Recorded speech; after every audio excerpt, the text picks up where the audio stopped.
Okay, guys, I know it's been a long time and I've been like missing in action, but a lot of shit has been going on in my life right now. So, I got too much stuff going on and I ain't got time to sit down and make videos. But I appreciate everyone that has subscribed to this channel. Okay, it still blows me away. You guys have still stayed subscribed, so from the bottom of my heart, I appreciate it, and I thank you for subscribing and continuing to be a subscriber. But some big news has happened. Okay, out of nowhere, I scored a freaking deal of a lifetime. Okay, now I know this isn't something that happens for everybody, but I happen to be sitting here in my house looking on Facebook, and what happens but a Rolex, a modern Rolex, shows up in my town on the marketplace for sale, and it was an unbeatable price, and it was in my town. So I was like, this can't be real, right? So I hit the guy a message, and I was like, shit, I'll throw him $1,000 less than what he's wanting, which what he was asking was already amazing. And so I hit him with $1,000 less, and he was like, all right, come meet me. You can come over to my house and we'll talk about it. You can see the watch and everything. And I'm like, this guy invited me to his house. So he calls me. I talk to him. I could tell he's a senior. He's an older fella. And so, we talk, and he's like, I don't ever wear it. It's been sitting in my closet, and still everything looks mint condition on it. And I just want to, sell it because I never wear it. And I'm like, this is too good to be true. So I go over to his house, and I'm still skeptical, right? So I'm still like, I get up there, and it's a nice neighborhood, so I'm like, okay, it's not sketchy. So I go up to his house, and I go in there, I look at the watch and everything, and it's beautiful. It's immaculate. Like, this thing has never been worn, okay? The clasp, everything it has no scratches, nothing on it. And so I'm just like, what? This is crazy. And he agrees to take 1,000 off of what the asking price is. And this guy's like, his phone's like blowing up. You know what I mean? He's like, look at these people all these people from out of state trying to buy this watch. And he was like, I'd rather sell it to somebody right here in town, So I was like, I'll buy it. I was like, and he's like, I'm giving you a good deal and all this. So he knew he was giving me a deal. But I couldn't understand why he was, selling it for so low. But, his wife was there, and she's like, oh, it was our 50-year wedding anniversary gift. She's like, I got it for him, and I'm just like, why? Why are you selling a 50-year wedding anniversary gift? Especially a Rolex, and it's nice, okay? So I hadn't been planning on dropping that much money, which I still dropped a lot more money than I'm normally comfortable with spending, especially on a watch. But when he took this offer, it was, I couldn't pass it up. I got this watch for $5,000 under what it sells for at the AD. That is what I'm telling you. That's how much I got below market value. So this is an example of a below market Rolex, because everyone's like, oh, you can't, even the used ones are more valuable than the pre-owned, or than the brand new ones. But this example is, if you stay on your shit, miracles happen. So without further ado, let's take a look at the watch.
So what do you think? I mean, it is a classic. That is the classic Rolex. And let me tell you something.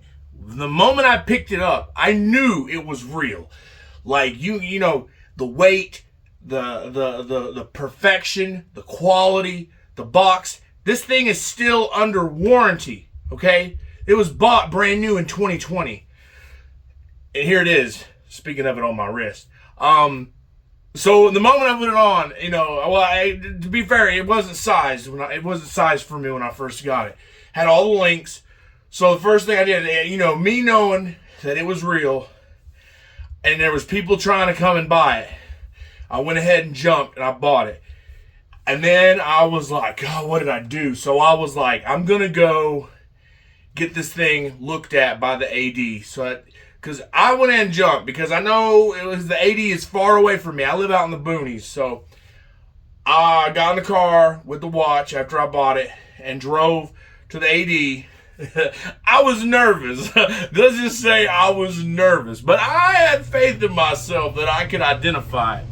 So I get there to the AD, and I'm coming in with a box, and I'm like, I want to see if this is a real Rolex. And of course, the lady's just like, well, all right, let's take a look. She opens it up, and she stares at it for a minute, and she's like, wow. And then she's like, calls the other guy over there to look at it, and he's like, huh. And they take it to the back, and they come back, and she's like, you got 4 thumbs up. She's like, everyone looked at it, and we all say it's real. It's real. And I'm like, oh, thank God. So, oh, my cat just sneezed. But I'm like, thank the Lord. I have confirmation. The AD says it's real. Everything's all right. Still under warranty. And I'm just ecstatic. And these people are like, wow, you got incredibly lucky. You know what I mean? Like, there's people in there, in the AD, trying to buy Rolexes that they don't have. They don't have them. And I just bought one from a guy for under market value. And these people are actually over there looking at the same model. And they're just like, oh, so what's the wait list on one of these? You know? And I'm just like over here just like, well, I got one fucking right out the gate. So I just got extremely lucky in this case. But I think, you know, as time goes on, I think more and more watches are going to show up because so many people bought Rolexes just for the, you know, the financial aspect, to invest in it. So I think whenever the numbers start to come back to a reasonable number, people will start offloading their watches and they'll become more readily available on the used market. In my case, for this, I mean, even if the value drops, I will still make a profit off of this watch if I decide to sell it. And that's the thing, it's very tempting for me to sell it because of the price. I mean, even the AD wanted to buy this off of me. And I could turn a profit even at the AD selling it to them. So, and there's so many other nice watches out there, you know what I mean? But they're not as nice as this. Like, I look at Omegas and I look at Breitling and I look at the others that I could sell this and I could buy one of those and recoup some of my profits. So I mean, I could literally, with the profits I made off this, I probably could buy an Aquaterra, you know. But this watch is like a once in a lifetime thing, and I would also feel kind of guilty knowing that it was their, you know, they wanted me to have it. The people, they were happy that I was excited to get it. This is my first modern Rolex. I've owned a Rolex. If you see my other videos, I had an old two-tone that I sold because my plan was I wanted to get a two-tone Royal 38. And I just hadn't, you know, there was a lot of shit going on. I hadn't done it. And then this watch shows up, and I was not expecting that Saturday for it to be the day I'm going to buy, a Rolex. And I was going to drop that much money at once. So, and then I'm not rich by no means, so that was a large sum of money for me to spend. But I knew that value of what I was getting, the amount of watch I was getting for that amount of money, it was an investment, 100% investment. I know I could sell it and make a profit. So if I have to sell it to make ends meet, something happens, I can sell it and I can recoup my money. Now, I'm not saying that that's going to be an easy process, because selling a watch is a pain in the ass, trying to meet people and let them look at it, and then you got to trust them, because a lot of people have been robbed doing meetups to buy, supposed buyers that act like they're gonna, even outside of a bank. I think a guy, he got his Submariner stolen. He literally met at the bank and they ran out of the bank with his watch. So it's a nerve-wracking thing, and I might just sell it to the AD if I need to. But right now I'm ecstatic with it. I mean, look at that. I mean, I don't know how well it's gonna look. But this bracelet, this Jubilee, is fantastic. This bracelet, it breathes. You don't sweat through it. It's got good gappage between the links. And it's so substantial. And I mean, you look at the clasp, like there's no scratches. I mean, there's like maybe like little hairline scratches, but there's no good sized marks on it. Nothing that can't be like polished out. Like, I mean, it's beautiful, and it's amazing. And I once you hold one, put it on, and it's yours, it's like a whole nother experience. So I highly recommend it if you are a watch collector, and if that's your one thing you ever want. I hope that you can have the same experience. That one day you will get that grail piece that you want. So I'm going to end the video here.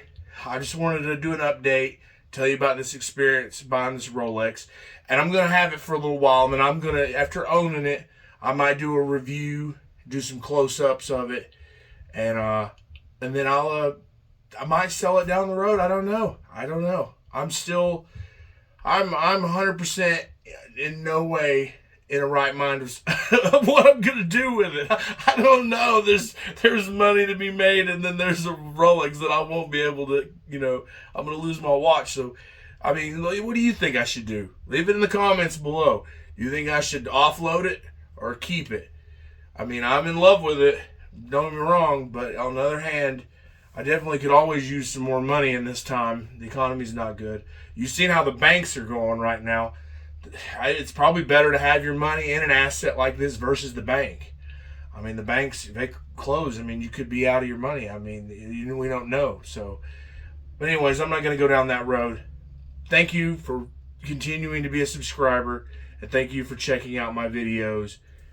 Peace out. See you next time.